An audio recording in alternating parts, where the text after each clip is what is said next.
Teraz to vyšlo na prvýkrát. Dorastenci vybiehajú do svojho pokusu.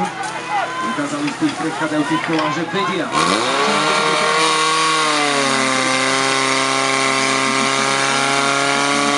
A teraz vidíme problémy na pravom prúde.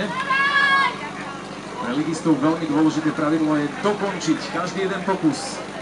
Niekedy sa dejú divy, aj s veľkými časmi sa získava veľa bodov, ale teraz vidíme, že pravdepodobne prúdnica je iba na jednom zube, keďže je tam poistka, je to veľmi ťažké odpojiť.